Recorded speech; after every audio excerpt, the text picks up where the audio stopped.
Here we go. Let me see if I can do manage participants, admit all. Okay, so we're all coming back online. We're all coming back online. Here we go, here we go, here we go. And then unclick, let's see, we need admit all. And then I need to unmute everybody and then mute everybody. So I think we're all coming back online now. Peter Frank was talking. He was violently interrupted by technology. And So dogs. Peter, as you were saying, you were in the middle of a really important point. I would really like to hear again. What I said was that the model you presented is not a good model for professional procedure.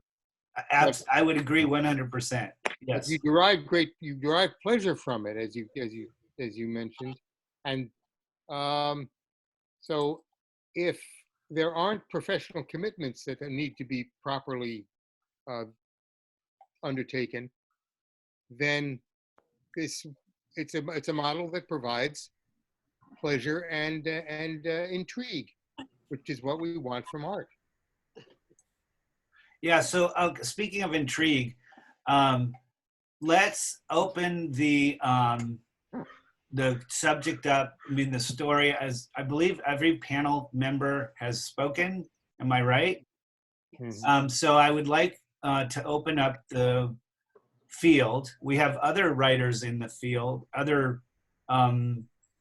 Well, let me ask one question. One more question before we open it up for Q&A. Osceola has mentioned this morning on a post on Facebook that he's doing a lot more journal writing. And I believe, and I'm doing a hell of a lot more writing. I've got stacks of notes and to-do lists and shit going on. And besides writing for my artists, not my artists, but the artists that are part of the gallery. And I felt like the more time I have to think about what I'm talking about, the more deep I can get into the story of why it matters that I show these people. And there'll be layers and layers of dirt above us. And then archaeologists will go back down, or the aliens will go back down and find out, oh my gosh, what is this race about? Oh, they're called an art community. I don't know. In Venice. Who am I hearing? Millions of years from now, whatever, I think it's Diane Holland. we won't be here. Yeah, it's Diane Holland. Yeah. Hey Diane. So let's go back to Osceola. I wanted to ask. Even though it might seem all meaningless or existent. Can you just mute her, Yuri? Who's talking? That's Diane Holland. Okay, so there, I just did it. Okay, I just did it. So, all right. So back to what we were talking about. Excuse me, pardon me. Okay, so to go back to Osceola, what Osceola did today was he mentioned that how much his journalistic writing is meaning to him right now. So I want to ask each of you briefly, I'll start with Anne. How's your personal writing going? And do you feel like you've reached new areas in that, if that's something you're doing? It's a good question. The personal writing, yeah, I mean, I guess I have done a little bit more like journaling as opposed to journalism. Got to keep that straight. That just to kind of process things that are going on. And I do appreciate that this is a time where yeah, we have the space and the solitude to just kind of think through things. I think it's hard in the middle of it to grasp the largeness of the picture, or to keep looking as things keep shifting. Like almost like a kaleidoscope, you keep turning the page a little bit, reading a few more articles, and you go from, feeling like you've got a handle on things to suddenly having to input all this new information. So the personal writing has been probably not progressing as much as the journalistic stuff, actually, because in some ways it is easier to kind of respond to what's right in front of you than to take that space and carve it out and cultivate it for yourself. So I've been trying to do that though more, and it's a good reminder that yeah, you have to do both. Have to kind of have some space for the present and the responsiveness, and then also give yourself that that leeway into the bigger frame. Yeah. Well, Shana just recently published a book, Perfect Timing, which, yeah, there you go. I mean, I didn't even tell her I was going to mention it, but she had a bunch of great meetings over at their studio, Chungking Studios, and a bunch of other stuff with Michael Delgado, who's amazing in this world in terms of books and stuff. But how did it feel to? I mean, obviously, you know, how does your personal writing was inside that book majorly. So how does it feel to? Well, you know, again, this is one of those things where, on the one hand, I obviously understand why, like, the idea of having a book launch and embarking on a book tour that then gets cut off is really terrible. But this weird thing has happened with the book where, because it's based in dreams, right?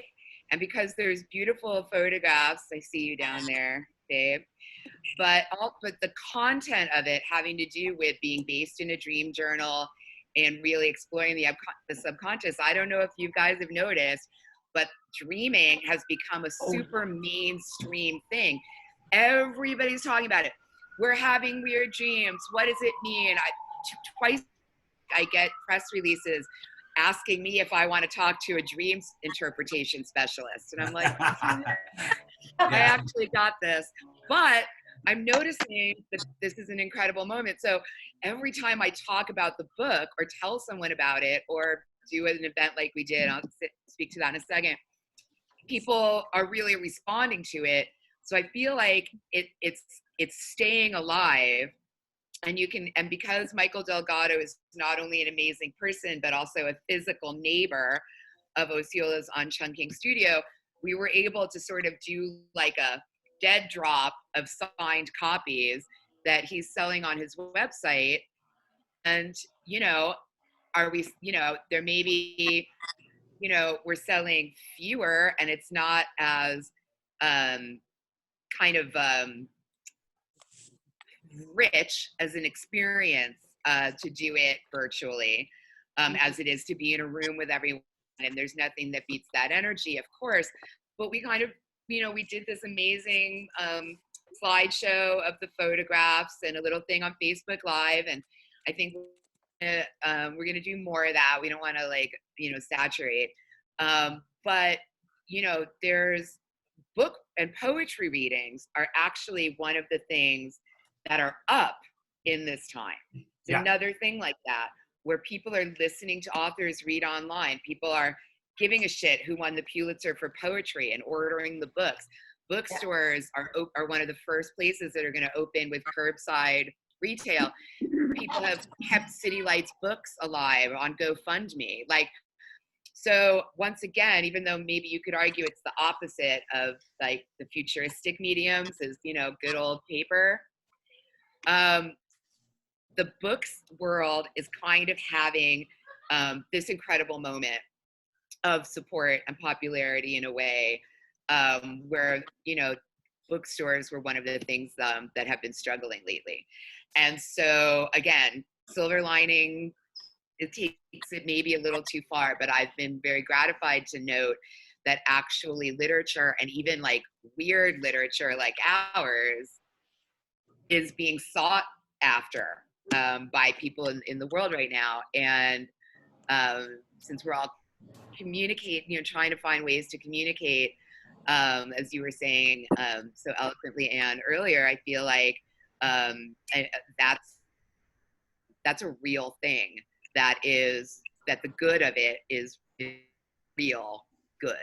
Yeah. And so it exists in the eye of this insane plague storm, but I cannot still help but feel, you know, an upbeat kind of way about that dynamic in our culture. Yeah, I think it's pretty excellent. It's been very, very helpful to my own personal sense of equilibrium, the ability to write and read. So If Liz, you have a well, minute though, I don't know if he's into it and I don't want to like speak for him, but Osceola did turn his video on when you said his name. And I really do think that journaling thing, I know there are a lot of artists on this, and I would be personally very curious to hear a little bit about what writing can be for somebody who's not a writer at a time like this. I think that's an excellent thread. Does anybody Did you on want me the? to say something? Yeah, absolutely, Liz. I was just about to call on you. Okay, so I don't see my my picture there, but anyhow, it's not blown. But anyhow, We see you. We see you. oh, okay. I get tremendous delight, joy from interviewing people, from writing about other people's lives. I've been doing it for years. I've been writing about art for 20 years, and before that I was doing more general journalism. But even then, I loved interviewing people, getting into people's heads, dialoguing with them, finding out what makes them tick, finding out what makes their lives work, what their motivations are. And I discovered that I actually have been deriving tremendous energy from talking to so many different people. And I think that's why when this shutdown first occurred, I was really grieving. I kept thinking about Lita Albuquerque, who I think you all know, and there was an article about her in the LA Times last year about when her entire compound was burned down and she lost so much, and she was truly grieving. So I really felt like I was grieving. I felt like I was almost continuously on the verge of tears. And but I also felt that within me there was another being striving to get out, a person who had been long submerged, who truly needed to come out. And I initially proposed an article to actually the Irvine Weekly, which is owned by the LA Weekly, and to write about my impressions of what I'm going through today. And it actually took me 5 weeks to write this. And then you published it also, Shana, so thank you. But it took me 5 weeks. But once I started writing that, I felt like this is my mission. This is where I'm going. This is what I need to do now, because I think we're going to be in this condition for a very long time. Yeah. Yeah. I mean, it could be at least a year before I really, can go out and interview more people the way I had been. I do it I've been writing for a few different publications, and I do it online and on phone, through emails and by phone. But it's not the same as being face-to-face. And honestly, Zoom is great. It's all we've got now, but it's still not the same. It's just not the same as really being in front of a person. So this has forced me to become very self-reflective and to really think about my role in the world and my personal role in this larger world, which is going through tremendous change, which is going through tremendous tumult, which is, as I said, it's like I feel somehow like I'm living in a metaphoric world. And although I don't recall, I never lived in Europe before or during the Second World War, I keep thinking about that.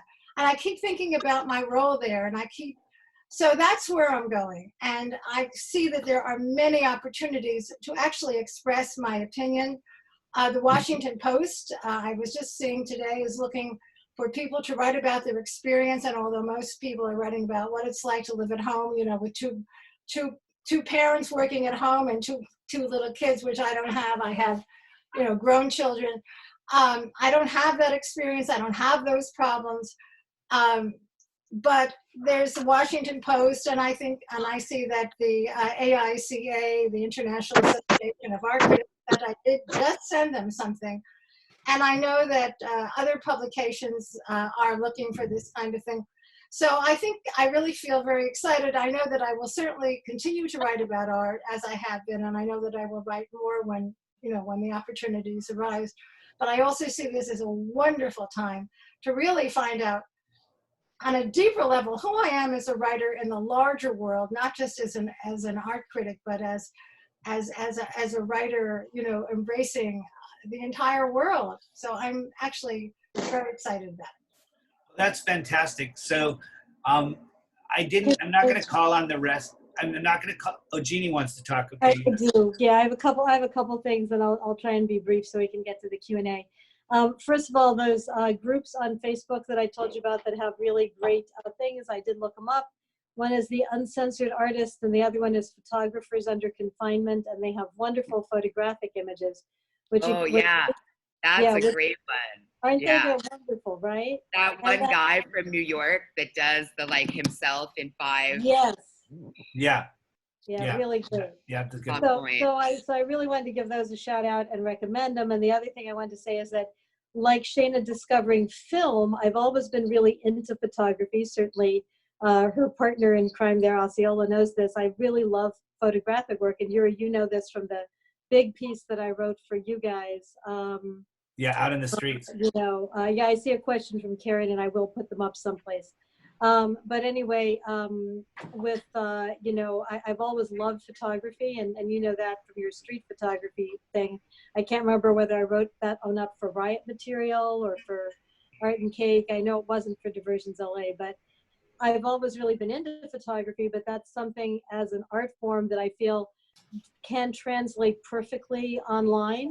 And I find myself viewing a lot of it and being very absorbed by it. The other two things I wanted to touch on was the whole one-on-one interactions thing. I think that's really important. Now, I got my fix from going to openings because I would often really enjoy meeting new artists that I hadn't met before, or just seeing people's exhibits, you know, right there. And then I would reach out to them. Like, I remember way back when, in like 2014, I would try to do interviews at openings, which were impossible. But it was, to me, it's great to go to the opening, see all the art, get the excitement of it, and then be able to reach out to the artist with a Q&A, and if necessary, going back and seeing that at a quieter time. I've also seen bigger openings where I didn't know people personally. I preferred to see those post-opening, you know, like a couple of days later when it was quiet. So I can see both. But I think the main thing is, and what I hope to see, is that I hope to see that when we are able to go out at least a little bit, that there will be opportunities for one-on-one, like, you know, appointment making. I see that Wanzheimer is already planning to do that little small gallery of doing, you know, like people can make a reservation, you know, limited to 10 people, one at a time, to come view things, you know, with the artist, and that could be an interesting thing to go to. The other thing I just wanted to say was, in your question about journaling, my experience is just the opposite. I've kept a journal my entire life, but most of it is about things that I do and people that I meet and things like that. And I don't really have that great of an interest in writing down. Well, today I did a, you know, FaceTime with my grandson, and we learned about, you know, volcanoes or whatever. And, you know, or today I wrote, you know, I finally managed to interview 10 race car drivers. I don't really want to write about that. So I am writing in my journal every night, but is that expanded? No. But what has expanded for me, and again, I've written, you know, I have like 10 novels, I think, still in print. You know, I think the main thing is that is poetry, and I see Christina signing off, so I was hoping to get this in. Maybe she'll catch this later.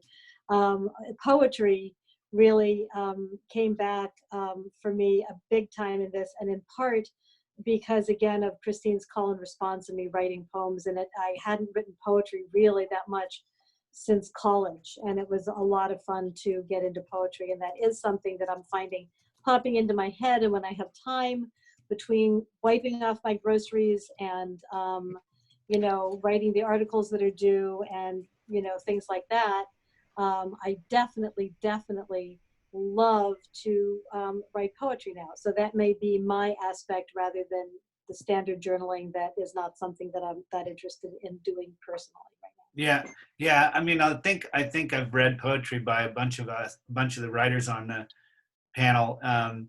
But what I want to do now is, unless another one of the panelists wants to say something, I'd like to open it up for questions. there's so many talented artists and writers and makers here. So anybody want to ask a question to a particular panelist or all of us? Go ahead, Jody. Oh, wait, let me unmute you. Are you unmuted? Yeah. No, she's muted. She's muted. Let me find her. Wait a minute. Did I find it? Yeah, no, you're okay. So you're good. You're found good. Yeah. Okay. Yeah. So, you know, for the writers, for each of you, I would like to know, you know, I think of this as a pandemia period of art. And I really applaud Shana, number one, because, you know, you hit it on the, you know, the head of the nail, kind of, in that really, you know, I'm a painter. Of course, I'll always be a painter, and I've always written a lot into my work, but there's a time and a place for everything. And this is part of art history. And instead of painters going, oh my gosh, I'm not going to be written about, oh no, this should be a period of saying, hey, this is such a great opportunity for the digital artists to be recognized.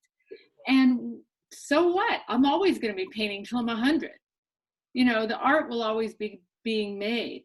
But for each of you, do you find that you can kind of put your own ego aside about what is important and focus on the idea of this new period of pandemia period and the postmodern pandemia period to welcome an era of art that usually is not recognized, and to see that, you know, how do you each feel about writing with the aspect that, you know, it's not important that I as the writer be heard, but that I write in the idea that all these visual video artists will be heard. And I think this is, I don't know if I'm making myself clear, but I think this is an era of understanding that it's not about the ego of writing about the article or about the ego of the artist being recognized, but about the idea of truly connecting to the idea that we must all come together, and and that the likes no longer are of importance. That the, you know, oh, who likes you and who doesn't like you, and maybe finding the true essence of connecting, because we can no longer be on show. Well, that's an interesting question, because I think the distance that we all have from each other requires us to think about what matters most.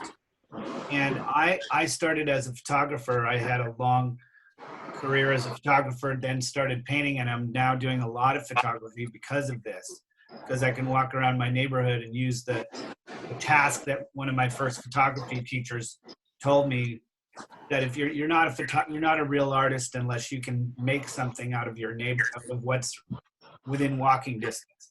You don't have to go to the Yosemite and put your tripod up where Ansel Adams did to make a beautiful piece of art. You have to understand what's right around you, what's next to you. And I think that's one of the elements that's helping me personally. I don't know what the other writers on this panel would have to say about that, but Shana has also been exceptionally adept at this new story. Well, to be honest, and especially because I don't know if y'all saw in the chat, he has to go, but I want to make Peter speak about that a little bit, because a lot of these movements that do that exact dynamic, things like Arte Povera, and by the way, R.I.P. Germano Chalant, and Fluxus, and a lot of those kinds of art in burdened times with whatever's at hand kind of energies are being excavated a little bit right now for their resonance. And we have this expert, 3 over and 1 down. So Peter, I want to make you answer that. Signed off.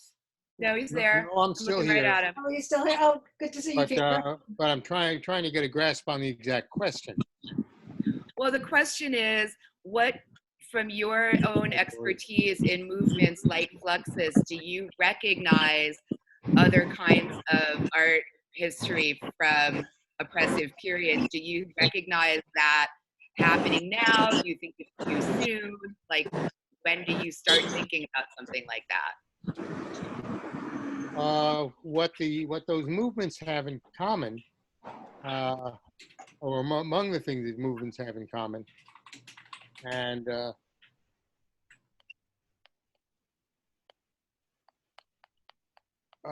is a desire to supersede, get around the art world itself, not pay attention to the art market, not depend on the gallery museum structure for support, but to do it themselves, to do it yourself, to present directly to their audience.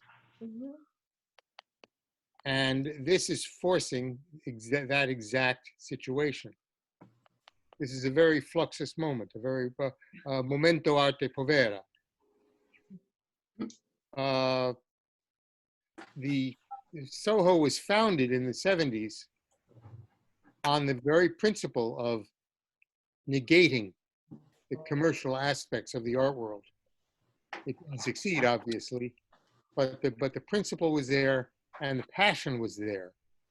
And I think the best thing to do with this enforced situation is to embrace it with a passion and with great imagination and suppleness.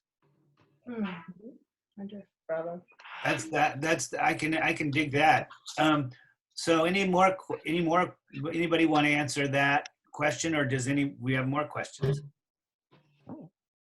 I'd be delighted to just say really quickly to Jody specifically, but to everyone. I think that it goes beyond, even though video and photography translate very well online. I mean, one of the things that I have enjoyed and something that I've really felt is important is reaching out to artists that I do know. And then when people who I don't know reach out to me and ask me to take a look at their work, either in an online, a video, FaceTime studio visit, or just, seeing, sending me pieces of their work to look at. I love that. Now, again, because I do have to do a lot of other writing in order to pay the bills, I can't always in a timely fashion write about everyone's work, but there certainly are people out there that are making very specific things. And again, some of them, I have a few outlets that are in the arts that are still making even at reduced rate purchases. But, even if I can't get to them right away, I absolutely, definitely want to, continue to write about people in the order that I receive their information, on Diversions LA or, in some way, shape or form, because I do want to support them. I mean, I do have to connect with the art in order to do that. But if I do connect with it, to me, it doesn't matter what the medium is. And Jody, like, your work has been just phenomenal recently and certainly deserves its whole piece. And also, you have a show that's up that people haven't seen, and you should be telling everybody here what that show is, where you can see it online. Oh, okay. Yeah. Sure. Or put it in the comments so people Yeah, know. put it in the comments, Jody. I'll put it in the comments. That's super. So look, I love this conversation. I'm having such a good time with all of you, but I hate long panel discussions. So I think we should have one more great question or just cancel, close it down right now. But I want to say before somebody raises their hand, or if they do or don't, that you guys mean the world to me. I'm so stoked to see you all, and I've found something. Maybe this is a question I could pose to people. I have found the moments that I do Zoom, and I don't do Zoom tons. Like, I'm not trying to teach my kids on Zoom all day. I do this once a week. But I've found that I've been using my phone more, that I actually pick up the phone and spend more time talking to people than I ever did before. My MO has changed in the way that how many words I spew out of my mouth. when I get somebody on the phone. And so I don't know. Do you feel that there is an essence of more communication happening, or at least more, the value of communication is, I think, the bush we've been beating around this whole time, in a nice way. So I want to thank everybody for being here, and the jolt that I get from doing this on Thursdays has given me like something to look forward to, besides the bunch of chicken I just cooked, that I'm putting in bags that I can eat later, all the shit that you do to hibernate. Anyway, I don't know what the fuck I'm saying except to say thank you. And for someone who likes to write, I'm certainly not good at speaking sometimes, but I'm trying. Anyway, anybody have any more questions before I dig myself a big deeper hole? Can I just comment to what you just said, Juri? I think, does everyone hear me? Yes. Okay. I think I may be one of the few people, I think I'm the only person on this panel who lives in Orange County. And I know there's a few others from Orange County who are observing, listening. But what this is, because I get invited to attend panels and all kinds of events in LA, and usually they're like weeknights at 7. So for me to get up to LA to an event at 7 means leaving at 3. So I don't go to too many. I hardly ever go. I interact with various people in the art world at art fairs, which is one pleasure that I get out of it. I know that some of you don't always love art fairs, but for me, your panels, and I think others that I'm going to participate in, have given me the opportunity to really interact and to meet people who I admire, like Shana, and to hear them talk and to have a dialogue with them. And even with you, Juri, I met you once when you were curating that show at Oka in Santa Ana, and wanted to get up to your gallery, and probably would have if we didn't have this pandemic. But now we get this chance to interact every week. And yeah, it's kind of, a little scary because it's digital and all that. But I find that I think you get out of these Zoom discussions what you put into them. If you really feel passionate, and some people feel that it's like, too remote. But I think if you really feel passionate, which artists and art writers really do, I think you can have amazing, amazing interactions. And I really appreciate that. So this, for me, is opening doors. Thank you. Thank you for that. Does anybody in the audience or in the panel have a topic for one of our next talks? Does somebody want to throw an idea out there for me that I can run with? Photography. Okay, that's a good idea. Maybe we should, that's a good idea. Photography. Anybody else? Digital art. I see here people talk about how they think openings will happen. I mean, Anna and I have talked a lot about you. Is there going to be, if people do want to see the art, is it going to be an 8-hour opening where an artist is there and people come in by just the whole function, how a gallery might function moving on? Well, I'm actually in the market for a temperature gauge that I can point at people's heads. The first question that I have is, what is that going to do to a collector's mindset when I point it at them? Well, and also more to the safety standpoint, the temperature gauge, even though everybody's still using it, is really kind of passé, because the problem is when people are asymptomatic, not when. Yeah, I know. Yeah, the question was a little out of taste, I suppose, but it's a little, it's what I worry about. Like, how am I going to take care of the people that come into my gallery? Like, because they're my life's blood. Like, that's what I don't, it's the safety of other people and their well-being that matters. Let me say something about that. So some of the places that have started reopening, not here, although I've gotten now, I think, 2 press releases from galleries that are trying to pretend like they're all open on the 16th, which I think is to Shana Wayne and Gallery 30 South. Crazy people, let the record show. However, one thing, but here's on the one hand, the whole by appointment thing, I think that's a little bit of pressure because you've made an appointment, right? So then it's like, okay, as a critic, sure, I've made an appointment. I'll come in there. I'm going to write about the show. That's normal. But like as a collector, just a random person who wants to go to a gallery, the whole like logistical fraughtness of like scheduling an appointment probably will be a little much. Most people don't do it now. However, some of the places have adopted the kind of online ticketing format where you go in and you pick your half an hour, right? So it's the same idea. You've got an appointment to show up at 12:30, but it's your slot in the gallery's 5-hour day, and it all happened online like the Marciano used to be or whatever. So it's not that emotional engagement with the whole action of calling a stranger on a phone and being like, I guess I want to see your paintings. Like that's weird and people won't do it. But if you move that part of the appointment making process to almost like how the DMV is, frankly, Yeah. I think people start to do, and someone else mentioned like, okay, a group of 6 or less or whatever, depending on the size of the space. So you and a couple friends could meet there and stay 6 feet apart, but be there at the same time, and little things like that.